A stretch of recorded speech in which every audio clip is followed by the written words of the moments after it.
Hey, people. Oh my goodness. I know I got at least one, and I am telling you, it is so hard to keep my brain going at this hour. It's 10:14 where I am, the East Coast time zone. So I just dropped a video. It's about 20 minutes long, and I know there's a lot of big channels doing their lives right now, but I thought I'd come on live because there are a couple things I wanted to clarify, and it's been a while since I've been on live. So I've really been wanting to come on live, and just trying to coordinate it has been rough, really rough. So here we are. And Agape Love, thank you for being here. Knock, knock, anybody home? I was a minute late. It was funny because I set the time for 10 o'clock and then knew that I needed to get my water and go take care of a couple of things, go to the bathroom. So I was going to set it for 10:15 or 10:10, and just to be cute, I set it for 10:11, just all of our 11, 11, 11:22, all those weird numbers. Mary Thomas, hello. I'm sorry to hear that.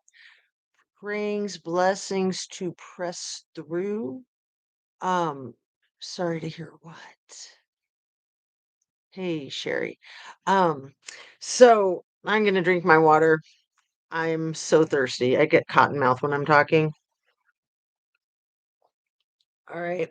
So I was speaking about the Idaho 4. Oh, and everything I say is simply my opinion, simply for the sake of conversation, hoping to open up a discussion, hoping to be educational and to learn something. I make all my videos for YouTube, and it's an entertainment platform. Please hit that like button if you don't mind, and share, subscribe, ring your bell. And thank you guys for being here with me. So I think it's important to pay attention to this freaking lawsuit that was filed August 30th of 2022. So it was filed by Dr. Um, Daniel Moore and his wife, and he's suing law enforcement for extracting a false confession out of him and putting the kibosh on his alibi and continuing to say in the small town, the super small town that this happened in, Bonners Ferry, 2,500 people, continuing to say that they think he did it, even though he is 100% free and clear in a court of law. Not just like, oh yeah, he's cleared. He checks out. Not just that, but going through the whole due process. He is free and clear. He didn't do it. So somebody did do it.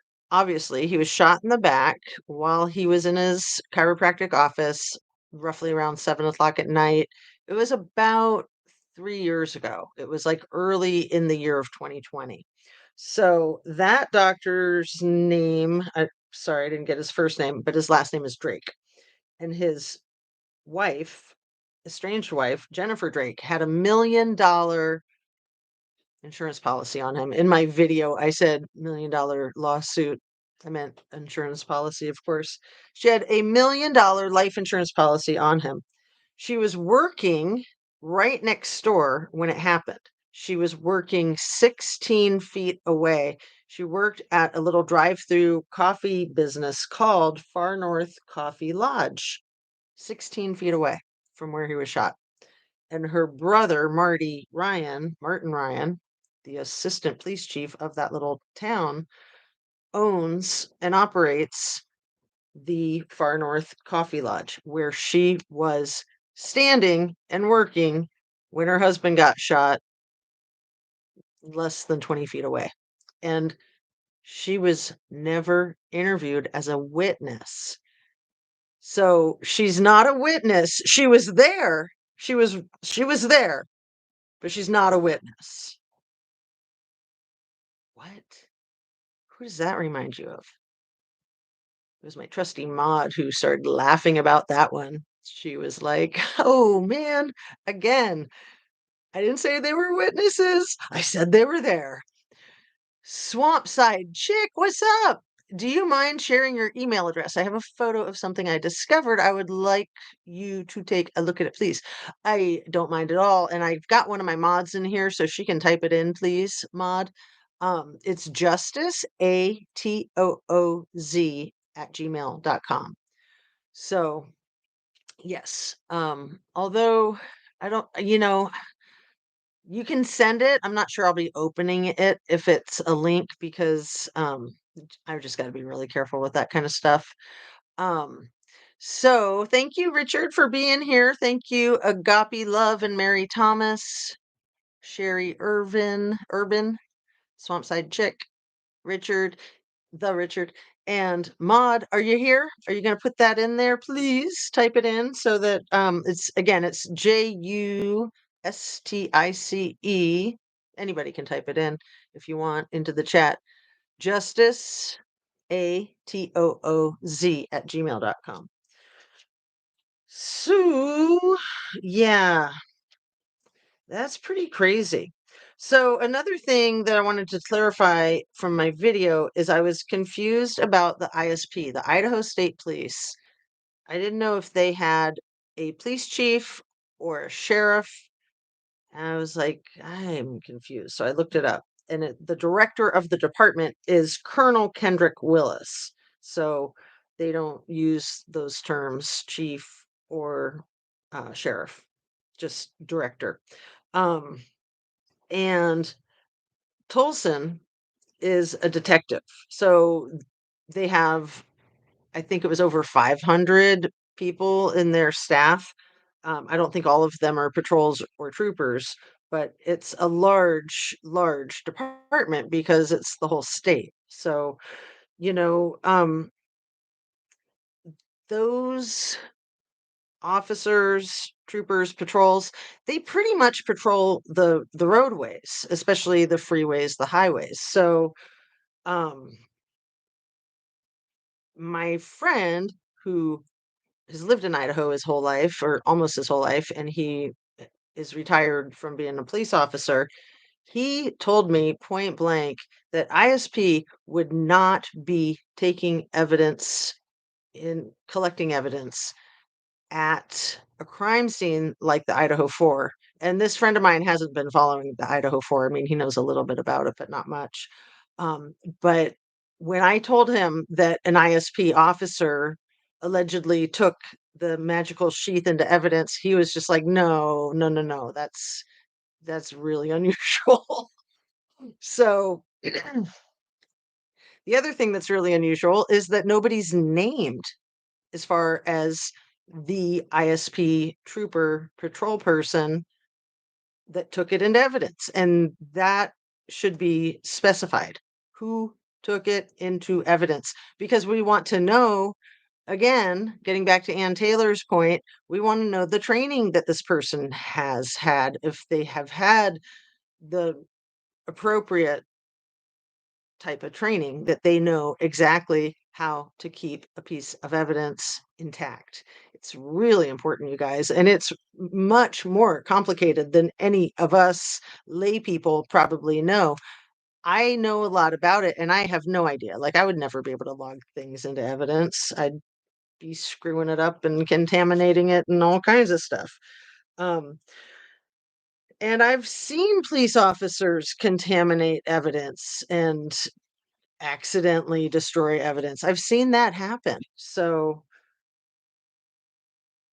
it's of the utmost importance. So thanks, Nico, for getting the email up.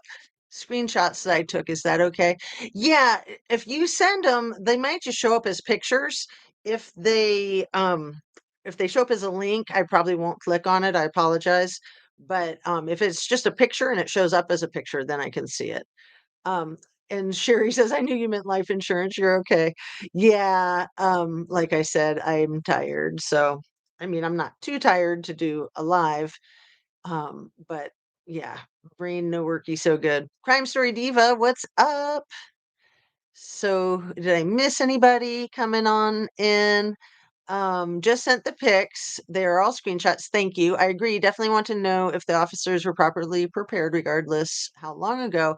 That knowledge may have been even set dormant, though, if they never had it. Exactly, exactly. So what's also important is to know that Jennifer Drake, the um, doctor who was assassinated essentially in his office, not only did she have the $1 million life insurance policy, but she also has the brother that owns the coffee shop that she was working in, who's the assistant police chief of Bonners Ferry, you guys.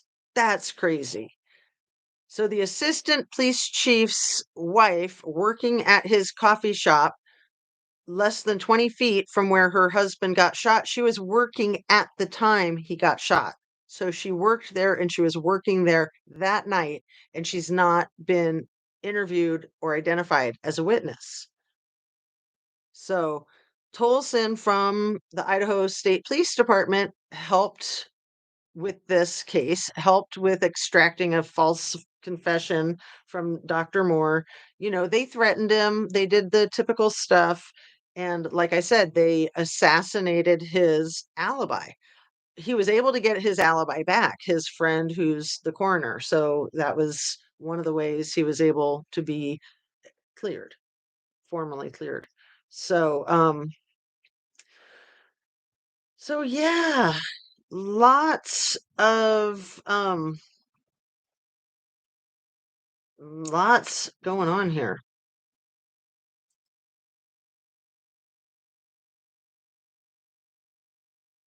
You got some splaining to do. I like that. Yeah, Tolson is trouble. And specifically, Sleuthy did a really good job pointing this out in her live a couple nights ago. And she was reading from the document. She was not speculating. She was reading from the 35-page lawsuit. And I put a link to that lawsuit in the description of my last video from yesterday, I think. No, last video from Friday, the day before yesterday. I put a link to that lawsuit in the description. I put a link to several things, and I believe it's the last link, so you can read through the whole 35 pages if you want. Personally, I think it's fascinating, and I've read through it a few times because it's hard to absorb it all. You know, it's all legalese and it's kind of dry, but for Tolson to not only be the one, it seems, not 100% sure, but it seems like he's the one who took the knife sheath into evidence. Um, then he also was at the autopsies, you guys. That's ridiculous. Like, why would you have basically a state highway patrol trooper at autopsies? That doesn't make sense. Like, pretty much everything in this case doesn't make sense. Um, Sleuthy then Lana. Yeah, and I have not been able to keep up with so many channels, so I apologize for that. Hello, Nicole. Welcome. Drink a little bit more water. And then what other points did I want to discuss that I had brought up in my video that I came on here for? Hey, Leslie. Um, so yeah, Richard, I encourage you guys to read the lawsuit because it really nails it down. And I don't know when exactly Jennifer Drake got the $1 million life insurance policy, but that's just crazy that she's right there, that they're estranged. He cheated on her, it sounds like, a bunch of times. I don't know if they were currently living together or not. Um, it sounds like from the lawsuit that he lived like 70 miles away from the practice. So maybe they weren't living together because why would she drive 70 miles to work at a coffee shop? That's an interesting one. That's definitely an interesting one. So yeah, you know, when you put all these things together, it's just so crazy. So then you have to look at the fact that Bonner's Ferry is so tiny and that our lead detective, Brett Payne, owns that meat locker there. So, yes, I'm pretty sure he's a butcher. The meat locker is for his hunting habit or hobby or whatever you want to call it, obsession. Um, and he's owned that meat locker for 8 years. So since he was roughly 25 years old, and it's listed in like six different names that are all extremely similar to each other, just like the slightest changes. I mentioned that the day before yesterday. It was like, why were they changing the names all the time? And so keeping it so close. So it was like literally sometimes just changing one letter, like putting an S on the meats. So um but there's two Brett Paynes that are on listed as owners. So why do we have the two Brett Paynes? Who's the two Brett Paynes? One 56 years old, one 33 years old. Who is that 56-year-old Brett Payne? And again, I still haven't looked at all my notes from back then with the middle initials. One of them was Brett C. Payne. I remember that. And Nico might remember what the other initial is, related to the Moscow PD officers whose you probably meant training records are being reviewed by the court. Yeah. Impossible to keep up. I'm less than physically capable, so I engage in most channels. That's why it's nice to see you live. You plan a regular. I am not doing lives regularly now. I'm just entirely too busy with, my kids being out of school for summer. I have four children, so two of them are still kind of young, not too young, but I work full time, big family, try to keep a balanced life. I love doing my videos and I loved it when I was able to do them live routinely, but I'm trying to get back to that, but I don't know when that'll happen. Did you see the video Shan put out about the Erickson report, Dana? And I haven't pinned anything yet. Hello, hello. I missed that you came in and said hello. Let's see. Um, where is this? Bonner's Ferry? Is that what you're asking for? Um, so are you asking where is the lawsuit? Because all you have to do literally is Google Tolson, Idaho, and it'll pop right up, the first thing. But I put the link to it in my description from my video on Friday. So yeah, that video that Shan did on the Erickson project, you guys, Shan is the content creator for Squirrels on Fire, and I'd never heard of the Erickson project, but she did an amazing video on this crazy, crazy stuff. Could explain some of the mini name changes and the small variations of the name changes. Interesting. So yeah, the meat locker place is in Bonner's Ferry, where Tolson was balls deep involved getting the doctor put in jail for allegedly murdering another doctor when he didn't do it. He had an alibi with another trusted doctor, the coroner, and then the law enforcement ganged up on the coroner and started threatening him basically. So he backed down. He didn't want to have his business destroyed of being the coroner. So I usually don't watch Sham's channel. I really like her channel a lot. I like her a lot. So yeah, I mean I don't know if you don't watch it because it's not your cup of tea or if you're just too busy, but yeah, I was missing the town in which the crime happened, but I figured it out by listening. Yes, yeah, that crime. So Bonner's Ferry, I think, is like 4 hours from Moscow. But I get the feeling that Idaho is kind of like Alaska. If you are in Alaska and you are like 800 miles away from somebody, they think you're close, literally. Like if it's under 1,000 miles, you're a neighbor. Like that's Alaska thing. So I'm getting the feeling that Idaho is kind of like that too.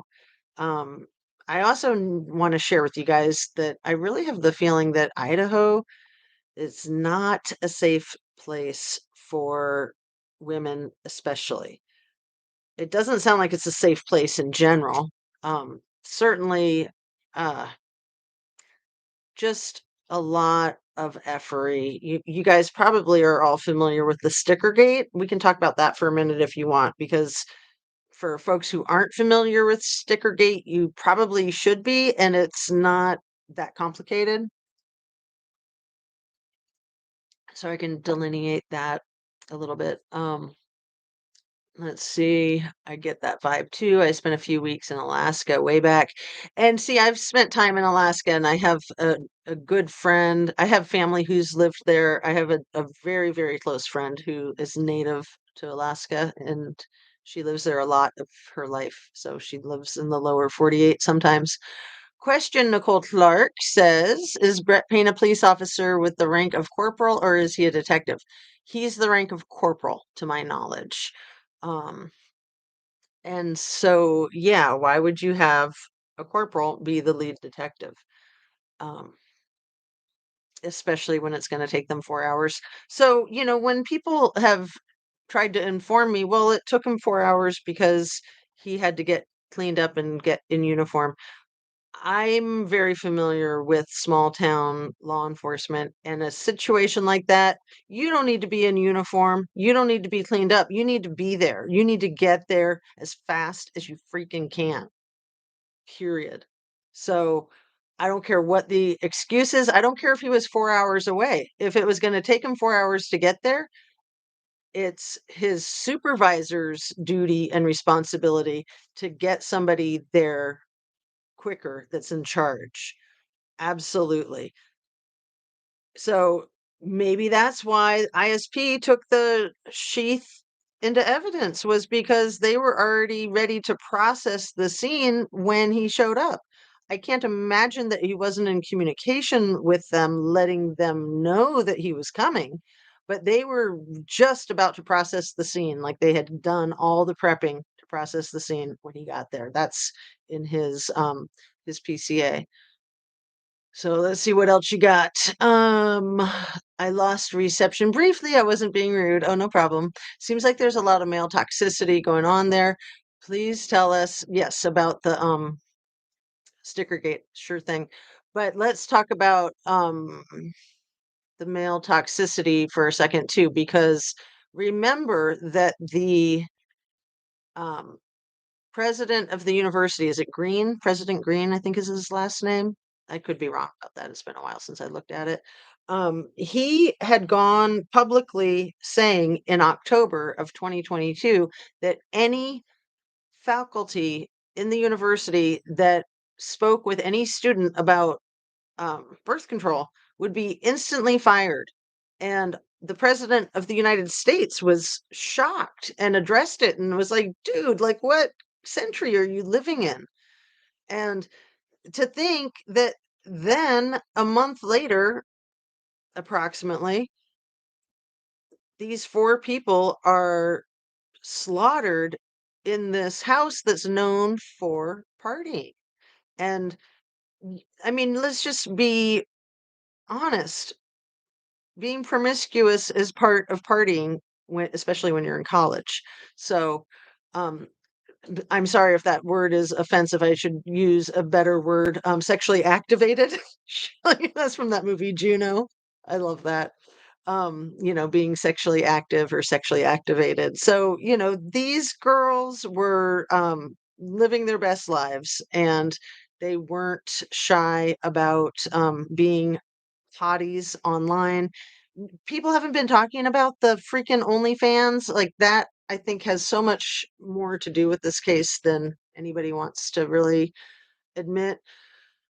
Um, so let me talk about the sticker gate for a minute so I don't forget because my brain is turning off. It's getting close to 11. So sticker gate is, and don't quote me on all this. I'm no expert in sticker gate, but I do know some about it. So there's like this guy who is a pastor for a church. He's very prominent, and him and his sons are very outspoken. And I think they were putting up stickers all over town, like on posts, like lamp posts or signposts. Um, it was maybe around COVID. I have a feeling that it had something to do with COVID, although I don't think any of the information that I read said that specifically, but also because of the timing of it. So it seems like there was a lot of banter back and forth with law enforcement and this group of this family. Um, and if somebody in the chat remembers the name of the family and want to drop it in there, that's cool. So that guy and his kids had an emotional altercation with the police department over the stickers and just a lot of back and forth, a lot of fighting. And basically, his sons, I think, requested some body cam footage or some security surveillance footage. I think it was body cam footage. And the police department said they didn't have it, and they did have it. And so they lied. And that's Moscow PD. And that's horrible. That's crazy. So that was what the Brady Giglio was a few months ago that we all heard about. For a lot of us, that was the first time I'd ever heard of Brady Giglio. Um, and that was Gunderson that was named in that. I think it was a lawsuit from that pastor's son or sons against the Moscow PD and named Gunderson. So Gunderson was one of the first, if not the first, Moscow police officer to arrive there. And that's been questioned too. Like he was maybe on desk duty that day and he decided to go show up. I don't know. I'm trying to remember who the um one of the officers is like the designated liaison for the students in the university. I don't think it's Gunderson. Um, might be Blaker. I'm not 100% sure. Um, anyway, let me so if that catches you up on Stickergate enough, Leslie, like I said, it's a very simple situation. It's very straightforward. Um, they always describe the area as sort of quaint, but it looks scary to me. Well, I've watched some of the videos that these people make, and by people I'm talking about that family, and some of them are very clever and they're very funny. But they're pretty spooky. He likes to set fire to everything. And it kind of has an edge of violence, I'd say more than kind of. But I think it's from those videos where they say that in Moscow it's always winter but never Christmas, and that's kind of spooky to me. Like that's just kind of like, ugh. Didn't Payne become Detective Payne during or after this case? I could be wrong. Um, it's possible. I haven't heard that, and I pay pretty close attention to that type of thing. So I haven't heard that.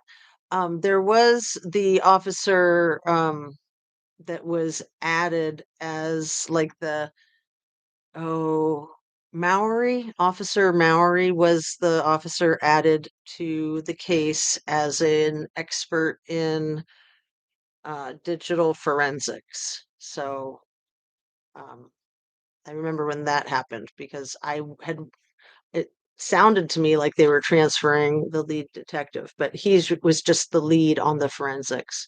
Fry has stated many times that these were handpicked officers for this investigation, which is even more mind blowing. Yeah, Dana, thank you for pointing that out. Absolutely. Pain is a real in the neck. I didn't know it was legal to hand pick. Oh, I think that that's how they do it. I mean, in most police departments. I mean, of course, you're going to go with whoever's on duty, but your officer on duty isn't necessarily going to be your lead, because you always want to have a senior officer be the lead. And by senior, I mean more than 2 years experience in your department. Like that was just crazy.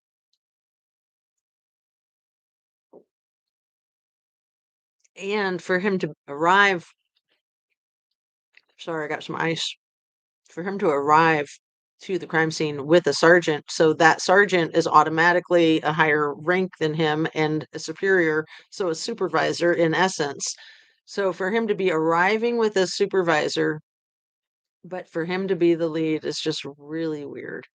Um, thank you. I do not have an account, but I heard about who does in regards to recent true crime cases. OnlyFans. Oh my goodness, JC.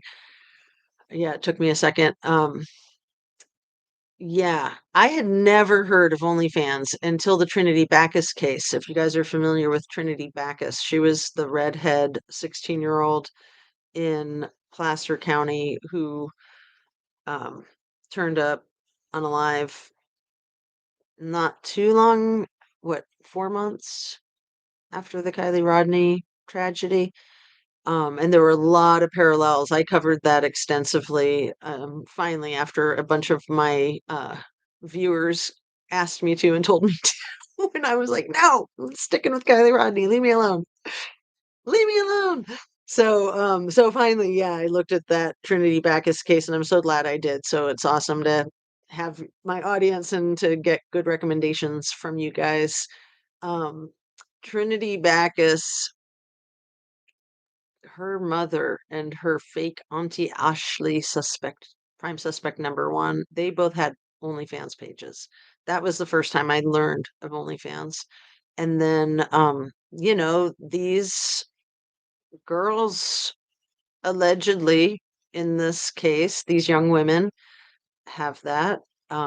I don't think it's ever been like completely solidly, legitimately confirmed, but it seems pretty solid to me, in my humble opinion.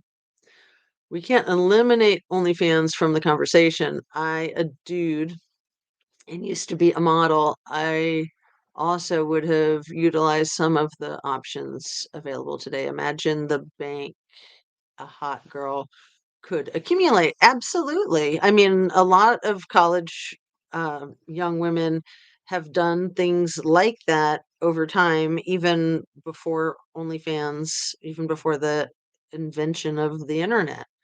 Um, yeah, I mean, um,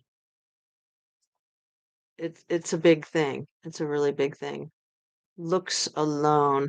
Yeah, I know, they're so freaking gorgeous, and that brings up another point. It really frustrates me in this case, and in the Kylie Rodney case, and in the Trinity Backus case, when people want to pretend that them being so smoking hot isn't a relevant issue, and that them being extremely desirable is not an issue, because let's face it, sex and death go hand in hand. I mean, those are real primal things for humans, and for any animal, really. I mean, you can't avoid that or ignore that or pretend that that's not a factor. I mean, to pretend that that doesn't factor into the demise of these young people, I think is extremely ignorant, and just like putting the blinders on and just being a Pollyanna.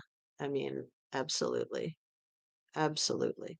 Um, and Nico says, I'm not sure either. I don't know what you're referring to. JC says, some people post provocative content on the OnlyFans account and then later learn they should have not shared their locations. That is so scary. I know. It's so insane, that type of thing. Absolutely. Um, so how long have we been on? We've only been on for half an hour, you guys, but I want to wrap it up pretty shortly, before I just fall asleep on screen. Ah, I saw a content creator do that actually once. He fell asleep on screen, and people in the chat were freaking out, like wanting to know like if he was diabetic and should they call someone, and he just, I don't think he has narcolepsy. He just fell asleep. He just was really tired. It's pretty funny though, if you ask me. Um, so let me review my notes and see if there was some other things that I wanted to mention. There was something I wanted to mention, which was really funny. I couldn't catch her last name. She was a newscaster on News Nation, which I don't watch. anymore. But it was like a clip of Brian Enton and did I say it right? Brian Enton and Sarah on News Nation. And she said the funniest thing. She said about the single latent shoe print, like, could the perp been like one-legged hopping around? Like, how do you get the one latent print? Like, that is so freaking crazy. That just does not make any sense to me at all. Not at all. Um, th- unless, of course, there was a big cleanup. But I want to you know that I really do miss the morning lives. I know I do too. I do too. I don't know how I was able to do those. I just did them. I was like doing 2 one-hour lives for a while there, and then I was, like, trying to just do 1 longer live. I would do my morning live, and then I'd do an early afternoon live. That was fun. Good times, good times. And then I was, like, doing my morning live and then doing the cliff notes for a little bit. That was an interesting science experiment as well. Steve Gonsalves has been creeping me out lately. He just went from looking like a dad to someone trying to get into POR and the letter that comes after M. Wow, Nicole Clark. I don't know what to say about that. That's awful. That's awful. Personally, I feel some type of like kindredship with Steve Gonzalez. So hopefully you won't think less of me. But I just feel like he's a solid guy. I just feel like he's real.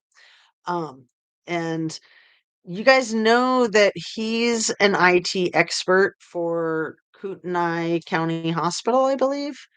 Um, and then also, I think it's important to remember that Kaylee, the job that she took with Extreme Networks, that was a high tech security company. And I don't know what position she was offered there. I know that she had done an internship there, which is how they knew her and why they offered her the job. But I know there's been some speculation that that company um might work with the OnlyFans. I think OnlyFans is out of Australia. I think that's where it originates from, but it's worldwide. It's multi-billion dollar annually. Um, the OnlyFans business. It's humongous. So, it's always follow the money. And with this case, that University of Idaho, like so many schools and so many businesses, University of Idaho was really hurting financially, especially post COVID. But they'd been hurting financially for a long time, so it wasn't anything new. And they were having major financial difficulty. And yeah, I've told you guys a few times, if you Google OnlyFans and sororities, like, Google thinks that there's a huge thing going on, in my opinion, from what I've read from Google. So, I don't always trust Google. I think Google is inaccurate. So sometimes. So, I do Google a lot of things, but I like to know what it is that I'm Googling and cross reference because, you can kind of find anything on the internet. You find what you're looking for, basically. And I was hoping to not find that, and it couldn't not be found. So, I was just like, "Ew, I don't want there to be that," but it sounds like the, um, sororities that's a thing. I mean, when you look at these photographs of these girls and going to these parties, like, let's say, for instance, the photographs that Dylan and Kaylee were in from the party the night before the crimes. So that was Friday the 11th, 11/11, and Dylan invited did I say Kaylee or did I say Kylie? I might have said the wrong name. Kaylee. If I said the wrong name, I apologize.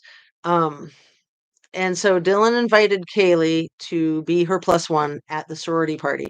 And then they took these smoke and hot photographs in front of the white sheet that they do that a lot. Like there's the one of Madison in her Greek goddess costume with glitter on her chest with the white sheet behind her. And, we've all seen a lot of those photographs with the white sheets. Those seem to be at the sorority party.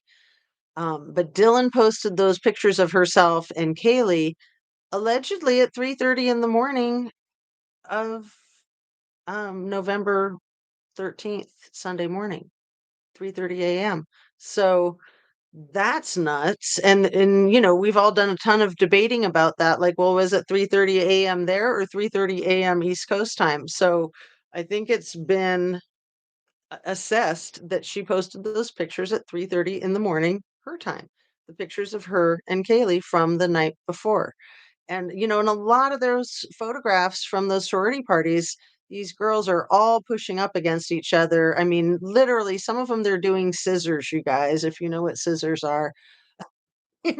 They couldn't be more provocative. And then let's just go back to the chat. Drink some water while I'm doing that. So so yeah, and then we have that comment that Kaylee had said to her father that he shared in an interview where he said that she had told him that she was finding out that trafficking was real. Like, yeah, we know trafficking's real. I mean, it's a thing. I've recommended that movie Traffic many times to my viewers, but I haven't brought it up for a while. The movie with Benicio del Toro, Javier Rodriguez, and it's a great movie. Michael Douglas and Catherine Zeta-Jones and Don Shield and Topher Grace. It's just got an all-star cast, and it is based on true historical facts that happened right here in the state of Ohio in Cincinnati with a drug czar for our country in 1992, I think. Um, anyway, yeah, it's creepy AF, but it's also quite real and quite, I think, educational and good to kind of have under your belt. Um, the Sons of Anarchy theory. Thank you, Dana. That's what it is. The Sons of Anarchy. So they make a lot of movies. I don't know who the people are that allegedly had the tripod set up behind the slaughterhouse, and I don't know if it's the Sons of Anarchy or not. But yeah, they have a lot of um, interesting and quite frankly well done little movies on YouTube. So starting to make sense with Steve's handlebar mustache. Intimidating demeanor. So I must have been missing some of this more recent stuff, the intimidating demeanor, unless like you're referring to like when he was um how he was acting a few months ago. I haven't seen a big change in him. Have you seen a big change in him? That hex hat. Yeah, that hex stuff is weird. I saw Hard Truth had done a couple videos about the hex hat, and I had never heard of hex. So hex is like Bitcoin, and then like Hexakin, I was like, that's weird because it's so close to Mexican, and they're Latin American, obviously, with that last name. So I don't know what this hex stuff is, but it sounds like it's Bitcoin type of thing. He was wearing at one point could be connected to some kind of crypto. Right, right, right. But it also has a meaning of cast a spell. Oh, yeah, that a hex. I hadn't even thought of that, Dana. Oh my goodness. It's so hard to keep up with this stuff. It really is. That's mind-boggling that I didn't think of that. A hex, of course. Thank you. Thank you. Thank you. I'm gonna highlight that one and get caught up with you guys and then get to the wrapping up part so I don't fall asleep on camera. I'll like turn into a pumpkin at 11 o'clock, not midnight. Was it JB that you'd seen snoozing? He's wild. LOL. You either get him or you hate him, but he keeps it 100%. I love that guy, JB. He's on like a Tampa Bay, Florida 8. Yeah, he is wild. He seems like he drinks a lot of coffee, and he's just really excited about what he does. Like, he loves his job, apparently. Hopefully it's all healthy because, yeah, he's super excited all the time, and it seems like he's doing a live, like, 24/7. So no, it wasn't him that I saw snoozing. It was a very small channel. It was Kevin Neese, and, he's, uh, good-natured about it, and he was fine. He just gets up super early, and he fell asleep. And it was kind of funny. I mean, I don't think it scared me because he was saying he was tired and he was gonna fall asleep, but, a lot of people in the chat were totally freaking out, like, "We need to get someone over there to check on him," and that's really sweet. That's absolutely sweet. But yeah, um, Idaho's not hurting for money. They get government grants all of the time, and they have millions of dollars in surplus, but there's never enough money, Dana. Never enough. What hex? Tolson made twice as much as typical ISP in 2017. Oh, Rachel, good job looking that up. I hadn't even thought of looking that up. I was looking up what everybody was making at Wazoo a while back when all that junk was going on with Wazoo. And yeah, their sergeants all make six figures, except for the one sergeant that didn't make much at all, like 20,000. But you know, six figures is a lot for a patrol officer. That's definitely a lot. Um, so Tolson made twice as much as typical ISP in 2017. That's so interesting, and thank you for sharing that. Thank you for looking into that. So you guys probably know that law enforcement pretty much relies on overtime. So whatever salary they make, they like to work overtime and get the time and a half, and usually that's how they can really make bank. Um, so they love doing it. Um, I don't know if that's what Tolson did in 2017 or if there's more to it. The hard truth brought it up concerning crypto, but I looked up the word and it means to cast a spell. Right, right. I mean, I knew the hex, putting a hex on somebody, but it just hadn't crossed my mind with this thing. I remember seeing that in the theaters. Oh, Traffic? Yeah. Yeah, when it came out, it won some of the Oscars. It was nominated for a whole bunch. I can't remember which ones it won for, but it was highly acclaimed. Very, very highly acclaimed. It was extremely well done. And Catherine Zeta-Jones was actually pregnant in real life when it was filming, and she plays her character is 6 months pregnant. Um, if you get motion sickness, Traffic will be difficult to watch. Um, I don't recall that at all, Nicole. I am very sensitive to motion sickness, and I actually rewatched Traffic this past year, not that long ago. And are you saying because it has kind of like the Blair Witch Project kind of moving camera or something else? Something's mucking up your lighting. Oh, I'm sorry. Portuguese. Thank you. You're gonna fall asleep. You're hilarious. No, you're gonna fall asleep. Okay. I didn't mean to send that last one, was trying to fix it. Is just the crypto community messing around some of what a nickname got a different sense of humor, I'd say. Oh, is that with the hexagon? Is that what you're talking about, Zach? Um, So yeah, I am going to sign off. It's 11:02. So you guys, thank you so much for joining me. I'm so excited to get back on a live and just trying to clarify a few things from the video that I just dropped. So if you haven't watched it yet, right before I came on, I was editing that video, but I deleted the one little edit that I had. So the whole thing is just raw. And I'm kind of a little loopy like I am now. But that's okay, keep it real, right?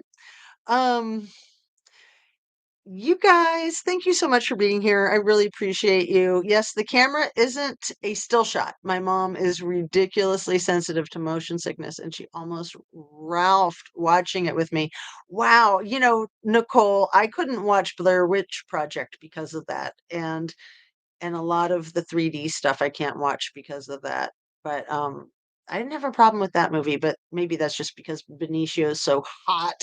He kept me hyper focused. And Topher Grace too. I mean, he plays the most disgusting character in that movie, but he's an amazing actor.